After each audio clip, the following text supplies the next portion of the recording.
Halo, perkenalkan nama saya Ibnu Aziz, NPM saya 2302101116. Pada kesempatan kali ini, saya akan menjelaskan tentang materi metode Newton pada permasalahan optimasi nonlinear. Oke, sesuai dengan tema kita kali ini, dalam era perkembangan teknologi dan kebutuhan akan pemecahan masalah yang kompleks, optimasi nonlinear tanpa kendala menjadi subjek yang sangat penting dalam berbagai bidang seperti ilmu komputer, teknik, ekonomi, dan sains terapan. Oke, yang pertama, latar belakangnya seperti kompleksitas permasalahan optimasi linear tanpa batas. Yang kedua, pentingnya konvergensi cepat. Yang ketiga, keterbatasan metode Newton. Kita ke permasalahannya. Nah, jadi dalam materi kita, metode Newton pada permasalahan optimasi nonlinear tanpa kendala. Terdapat beberapa permasalahan dalam materi tersebut. Yang pertama, bagaimana kompleksitas ruang pencarian berubah ketika menghadapi permasalahan optimasi nonlinear dengan dimensi variabel yang tinggi. Kedua, apa yang dimaksud dengan titik tunak dalam konteks optimasi nonlinear dan bagaimana titik tunak dapat mempengaruhi kinerja algoritma optimasi. Yang ketiga, bagaimana ketidakpastian dalam data atau model matematis dapat mempengaruhi proses optimasi nonlinear. Nah, itu adalah beberapa permasalahan dalam metode Newton pada permasalahan nonlinear, optimasi nonlinear. Oke, sekarang kita lanjut ke tujuan penelitiannya. Tujuan penelitian ini bertujuan untuk mengaplikasikan metode Newton dalam menyelesaikan masalah optimasi nonlinear tanpa kendala. Oke, secara khusus tujuan dari penelitian ini melibatkan beberapa aspek penting, yaitu dimensi variabel tinggi. Dalam masalah dengan dimensi variabel yang tinggi, mencari solusi optimasi dapat semakin sulit karena kompleksitas ruangan yang besar. Yang kedua, titik tunak atau saddle point. Beberapa algoritma optimasi dapat kesulitan mengatasi titik tunak, di mana turunan kedua fungsi objektif sama dengan 0, sehingga membuat algoritma optimasi sulit untuk menentukan area yang benar. Yang ketiga, ketidakpastian. Kondisi ketidakpastian dalam data atau model matematis dapat menyulitkan proses optimasi. Oke, sekarang kita lanjut ke teori metode Newton pada permasalahan optimasi nonlinear tanpa kendala. Oke, jadi dalam bagian teori ini dibagi menjadi dua bagian. Yang pertama, teori umum dan teori khusus. Nah, jadi sekarang kita masuk ke teori umum dulu. Yang pertama, teori umum metode Newton pada optimasi nonlinear tanpa kendala. Nah, ini adalah rangkuman dari pertemuan pertama sampai dengan pertemuan 13. Dan ini adalah intisari dari semua rangkuman yang saya ambil dan saya tuliskan di sini. Dan saya akan membacakan sedikit dari intisari rangkuman tersebut. Komputasi numerik merupakan disiplin ilmu yang menggabungkan konsep-konsep matematika dengan kekuatan komputasi untuk menyelesaikan permasalahan matematika secara aproksimatif. Nah, berikut tadi adalah penggalan dari sedikit rangkuman untuk teori umum. Oke, sekarang kita lanjut ke teori khusus. Nah, jadi dalam teori khusus ini kita mengambil 3 perbandingan atau 3 metode dalam permasalahan optimasi nonlinear. Yang pertama adalah metode Newton, yang kedua metode gradien dengan Hessian, dan yang ketiga adalah metode Haley. Nah, dari 3 perbandingan ini kita mendapat saran atau hasil yang bisa kita simpulkan bahwa untuk metode gradien dan Hessian ini adalah metode yang paling efisien untuk menghitung atau memecahkan permasalahan optimasi nonlinear tanpa kendala. Dan setelah ini mungkin saya akan lebih menjelaskan tentang metode gradien dengan Hessian. Oke, lanjut. Dan sekarang kita lanjut ke bab 3, itu metode dan algoritma. Yang pertama, metode Newton pada permasalahan optimasi nonlinear tanpa kendala. Rincian lebih lanjut.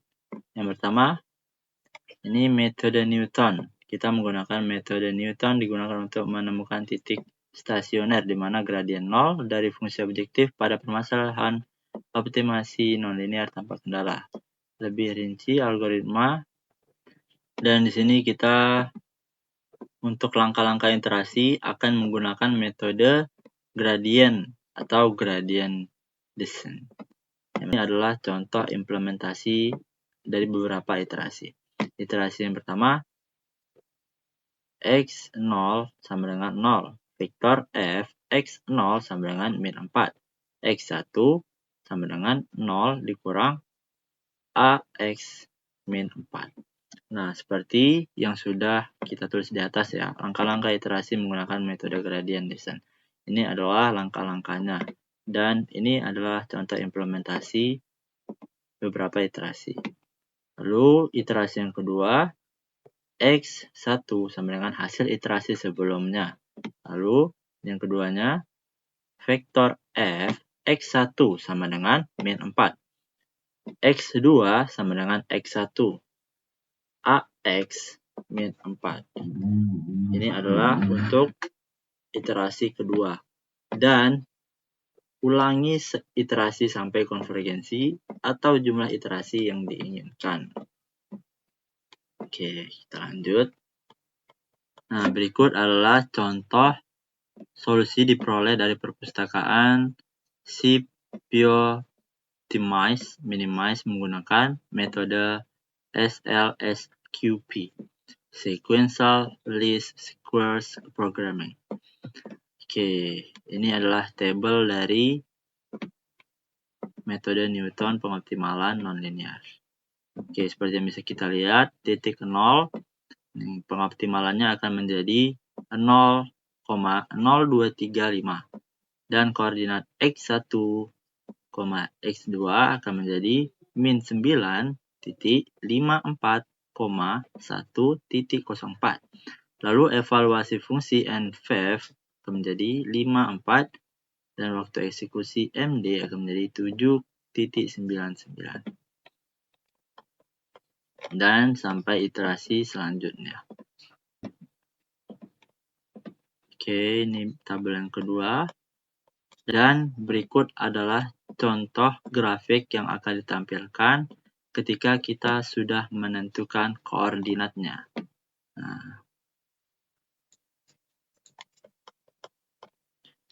Nah, berikut adalah dan kita lanjut ke codingan Python.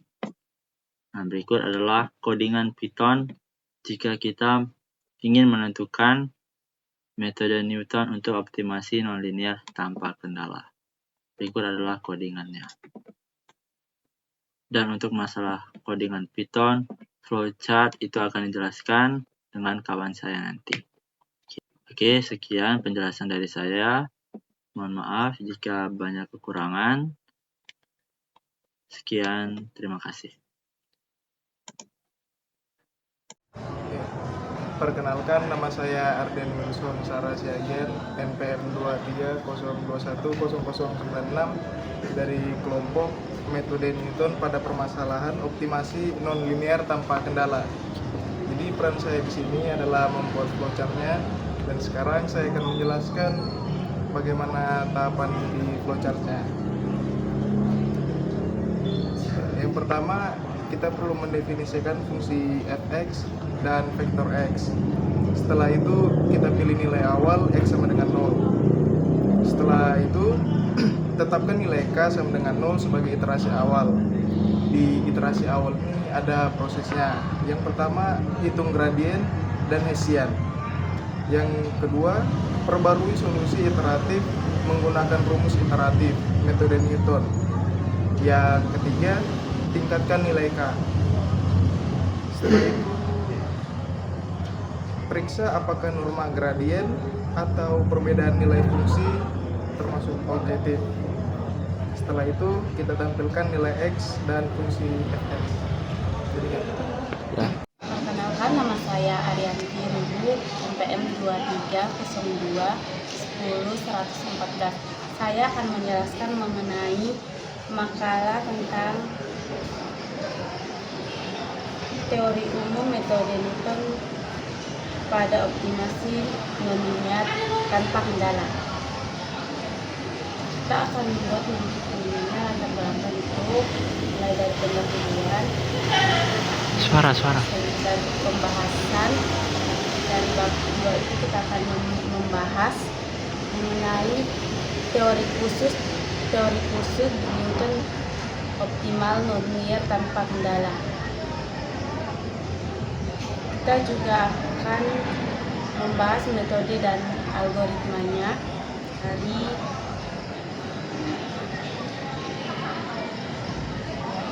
misalnya algoritma metode Newton untuk optimal nonlinear tanpa kendala. Kita akan analisasi atau iterasi atau kriteria yang berhenti.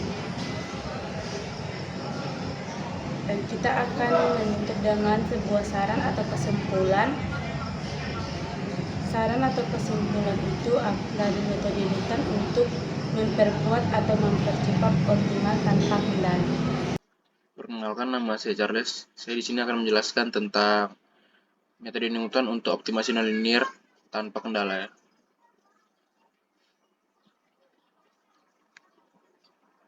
Nah, jadi yang pertama adalah fungsi objektif. Fungsi objektifnya di sini adalah yang ini. X 2/0 ditambah X 2/1. Nah, itu adalah fungsi objektifnya. Yang kedua ada gradien fungsi objektif. Nah, jadi gradien fungsi objektif ini adalah vektor yang berisi turunan parsial dari fungsi objektif terhadap setiap variabel. Gitu. Nah, yang ketiga ada Hessian fungsi objektif. Hessian ini adalah metrik diagonal dengan elemen-elemen 2, 0, dan 0,2. Contohnya ini kan 2, 0, dan 0,2. Yang kemudian ada metode Newton. Nah, jadi ini adalah contoh implementasi metode Newton untuk optimasi nonlinear. Nah, jadi yang pertama ada X0. Jadi X0 itu adalah nilai awal untuk pencarian optimum. Yang kedua ada tol atau toleransi. Yang ketiga ada max iter. Nah, max iter adalah jumlah maksimum iterasi yang diizinkan. Nah, defaultnya itu 100. Nah, kemudian itu algoritma. Algoritma melakukan iterasi untuk mencari optimum dengan menghitung gradien dan Hessian. Nah, jadi gradien dan Hessian akan dihitung. Pada setiap iterasinya akan dihitung. Kemudian memperbarui nilai X menggunakan rumus metode Newton. Kemudian setelah gradien dan Hessian dihitung, nilai X akan diperbarui dengan rumus metode Newton. Nah, iterasi akan berhenti memperbarui atau berhenti menghitung ketika norma perubahan. Nah, ketika norma delta X lebih kecil daripada TOL atau toleransinya, atau kurang dari toleransinya, maka iterasi tersebut akan berhenti. Nah, di sini ada contoh untuk outputnya ya, output pemanggilannya. Contohnya itu ini nilai awal dengan NP array 1/1,0. Jadi solusi iterasi sama dengan metode Newton atau nilai awal. Jadi di sini kita akan ngeprint ini print solusi optimal. Solusi print jumlah iterasinya adalah iterasi. Print fungsi objektifnya dengan nilai fungsi objektif pada solusi optimal. Jadi akan mengeluarkan atau menghasilkan output solusi optimal 0/0. Jumlah iterasinya 2. Dikarenakan ini ada 2 kan. Iterasinya ada 2. Nilai fungsi objektifnya pada solusi optimal adalah 0,0. Oke. Sekian dari saya. Terima kasih.